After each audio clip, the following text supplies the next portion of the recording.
Okay, so what he explained is how we have to shroud the dead, right? So the dead have 4 rights upon every Muslim, meaning we have to do 4 things for him compulsorily when a person dies or when a person passes away. And one of that is, what are the 4 main aspects that we have to do for him compulsorily? Does anyone know? When a person passes away, these are the 4 things that we have to do. One of them is, what do you call? The bathing or the showering thing, okay? And then shrouding, kafn, right? And then we have to pray the janaza salah, and then we have the dafn or burial, right? So these are 4 main aspects that we have to do for the dead, compulsory, right? There is no options there. So when we bring the person here to bathe him, he cannot bathe himself, right? So we'll bring him here, we'll place him on this one, like he said.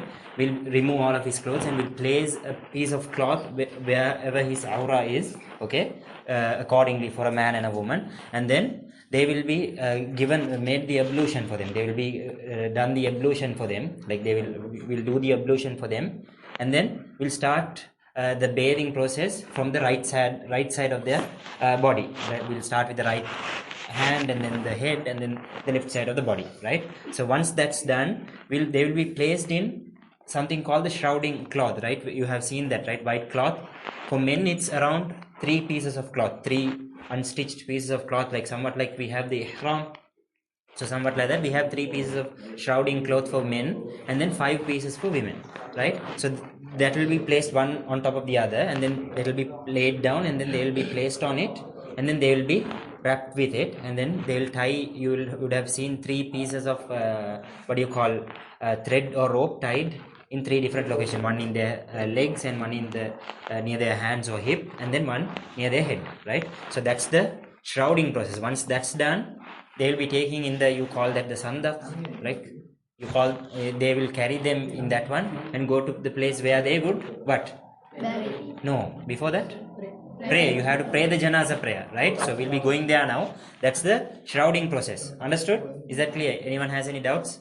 Okay, so once that's done, they will carry them to the place where they would pray. All right? Okay, what are the Arabic terms for these 4 compulsory acts? First one is the ghusl, and then kafn.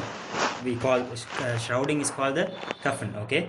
Takfin or else. So what we'll do is, once we have brought the dead person here, he'll be wearing normal clothes and whatnot, right?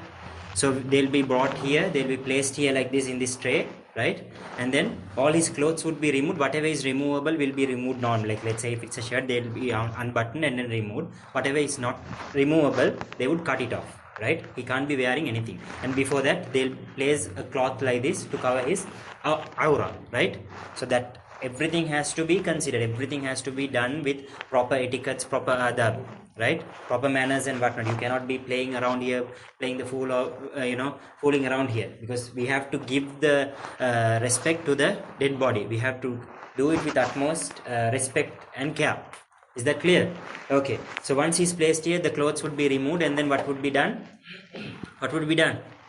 He'll be given the ablution, like we do the normal ablution. His hands would be washed thrice. He'll be like, we'll pour some water and take it out from his mouth, and then the face, the same order that we do the ablution. Once that's done, we'll start the shower with, on the right side, we'll be either pouring from a bucket, or they have these shower heads and whatnot. They'll be washing the whole right side first, okay, and then the left side, okay, along with the head, because it's a full ghusl, or a full shower. But it should be done in what? Odd numbers, either 3, 5, 7, and any number of odd numbers, okay?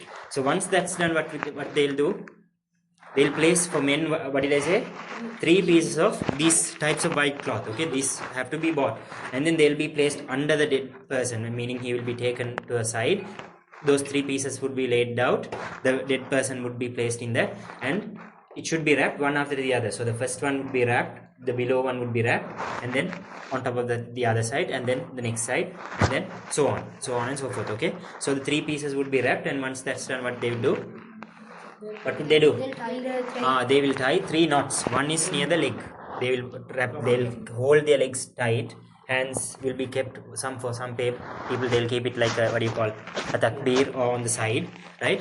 And one knot would be tied near the leg, one in the middle, right, where his hips are or hands are there.